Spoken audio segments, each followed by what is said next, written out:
guys, what's going on? It's ya boy Bowser Jr. Fan 13 and welcome back to Mega Man 1. We defeated all the Robot Masters, folks, so now it's time to finish up the game and take on the big bad villain of the game. Big bad Dr. Wily himself. Let's do this. Oh, jeez, curse you, Wily, and your little flying saucer that makes annoying noises. Alright, so at the beginning of the game, it obviously starts off with the Big Eye enemies, because as if we haven't seen enough of these freaking assholes, like they just want to pop up and ruin your day. Luckily, we can use Ice Slasher to freeze them in place and just ignore them so that they don't shave off a majority of your health. But I recommend being careful using Ice Slasher because not only are we going to need to use it to get past these enemies, we're also going to need Ice Slasher to get past a certain obstacle that's upcoming.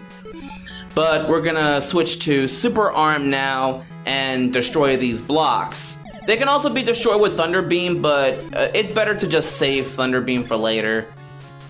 This section is a little complicated and difficult to get past because you need to freeze the ice at the right time to get past these obstacles, but once you get down to it, it's pretty simple.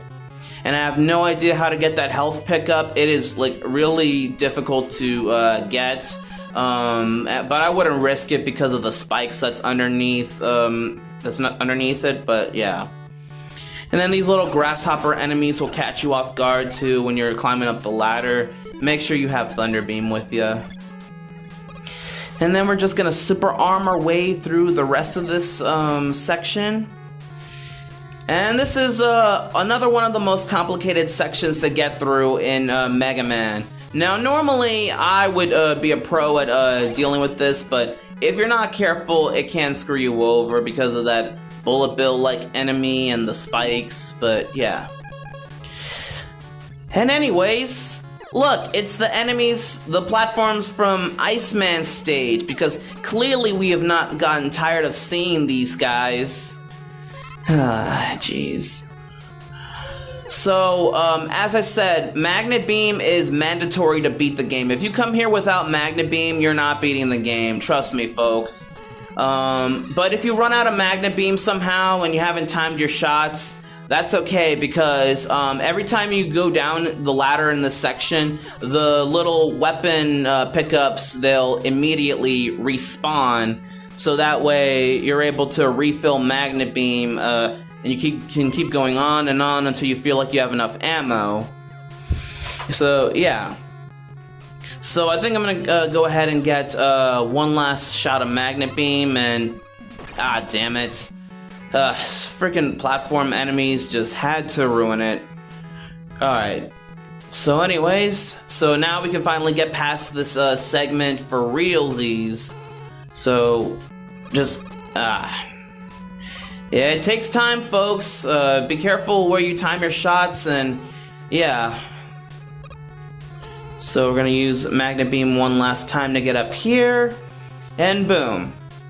Alright, so now we're gonna switch to Thunder Beam because it's the weakness of this upcoming boss, and folks, let me tell you something. This is hands down one of the most annoying, infamous bosses in all of Mega Man history. Not a lot of people can beat Mega Man 1 because of this one particular boss. So, you see this boss forming into pieces, and yeah, that's the whole gist of its boss fight. Ladies and gentlemen, I present to you the Yellow Devil. The Yellow Devil is very infamous because its whole entire gimmick is that throughout its boss fight, it'll keep sending its pieces on the other side of the room, but the pieces, they move incredibly fast, especially with that one piece that I jumped over that led to another piece. You need to jump over it, otherwise you're taking damage either way, but yeah, it's very annoying. These things do a hell of a lot of damage, and yeah, and then once that's done, you have to hurry up and shoot its eye because it's its weak spot, and it's the only way how you're able to damage it. So yeah, just time your shots and dodge the Yellow Devil's body parts, and it should be easy. And I just died. But I'm gonna go ahead and leave this death in because Oh, why not? I mean, like, it's not like I need to hide it. I mean, Yellow Devil is complicated to deal with, but alright, this next try, I promise you, I beat Yellow Devil for real. Speaking of Yellow Devil, there is this one little trick that you can do in Mega Man 1 to defeat it. It's known as the pause glitch. So basically, the pause glitch consists of you constantly pausing the game to where the iframes will glitch out when you use Thunder Beam and shoot it in the eye, making it take massive damage. This doesn't just work on Yellow Devil, this works on all the bosses in Mega Man who are weak to Thunder Beam, and it really comes in handy, but yeah. But I'm not gonna beat Yellow Devil with the pause glitch because, I mean, I want to prove to you guys that I can beat it without the pause glitch. I mean, when I was a kid, when I first played Mega Man, I would always abuse the pause glitch to beat Yellow Devil because, I mean, what can I say? This boss is so freaking hard, but over the time, I've actually gotten used to beating Yellow Devil without it, and I've managed to practice and brush up my skills in Mega Man 1, so yeah, that's all pretty swell and good. Alright, this is the last part. Just gotta dodge this final section, and then hit it one last time, and Yellow Devil should be done like dinner. And boom! I know I made it seem like it's pretty easy to deal with, but trust me folks, it's not. It is not easy at all. So anybody who uses the pause glitch on Yellow Devil, I do not blame you, and I will not mock you for it. And now I'm gonna show you guys a little trick. So I'm in the challenge menu of the Legacy Collection, and I'm gonna show you guys how to do the pause glitch to beat Yellow Devil really fast. So watch and learn, folks.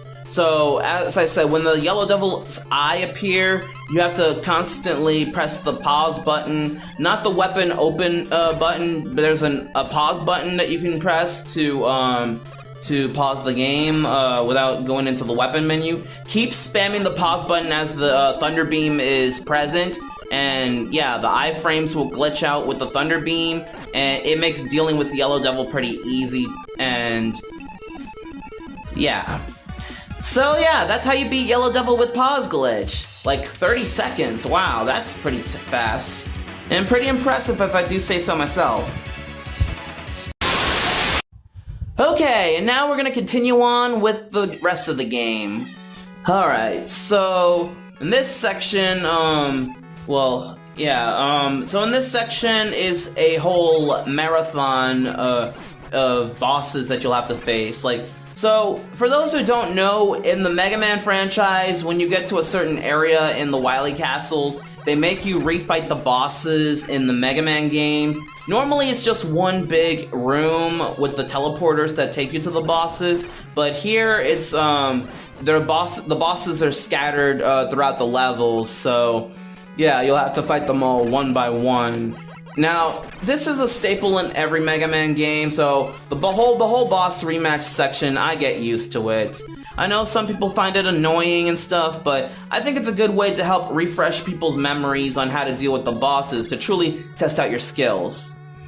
And there's Cutman. So I don't have the super arm on me, obviously because there's no blocks. So it's best to just use Mega Buster, because either way, Cutman's still easy to deal with. Just watch your step.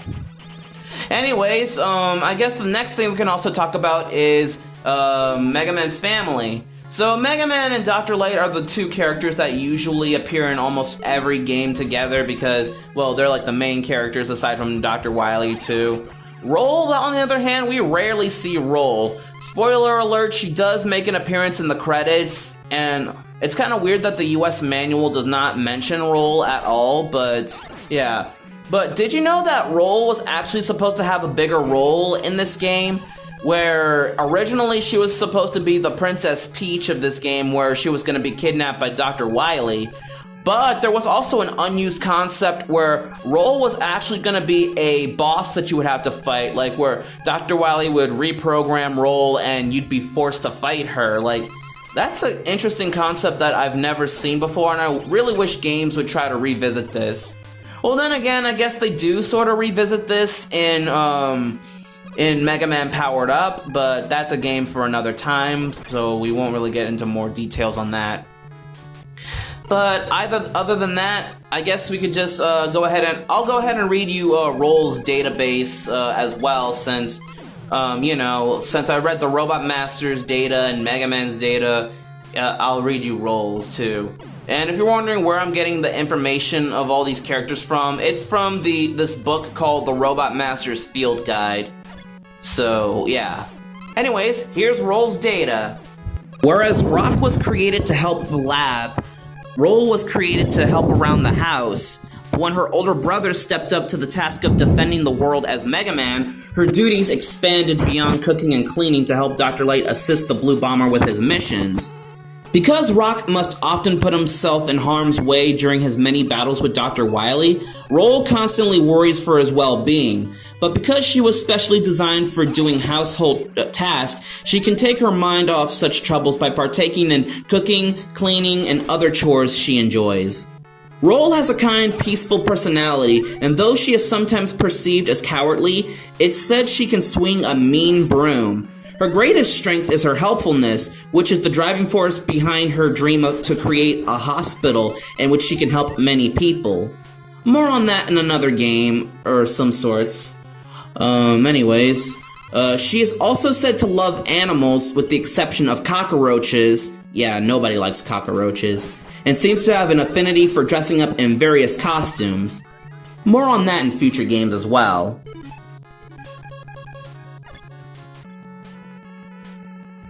Okay, so now we are at the next Wily stage boss. Alright, and for this boss, it's pretty unique because it is... you! This is the Copy Robot. Copy Robot will copy whatever weapon you're currently using. If you're using Firestorm, he'll use Firestorm, and that's also his weakness, by the way. If you're using Thunder Beam, he'll use Thunder Beam. Super Arm, he'll use Super Arm. Hyper Bomb, he'll use Hyper Bomb. Like, it's basically a whole copycat Mega Man, but every time you shoot, he'll jump, and yeah, you can use that to your advantage and take him down so easily. And yeah, Copy Robot is a bit of a pushover once you get the idea on how to beat him. So yeah. But anyways, that's it for today's video. We'll be continuing the rest of the game in future parts, so I'll go ahead and use my save state. Anyways, like, comment, share, and subscribe, and I will see you guys in the final part of Mega Man 1. Peace out, YouTube!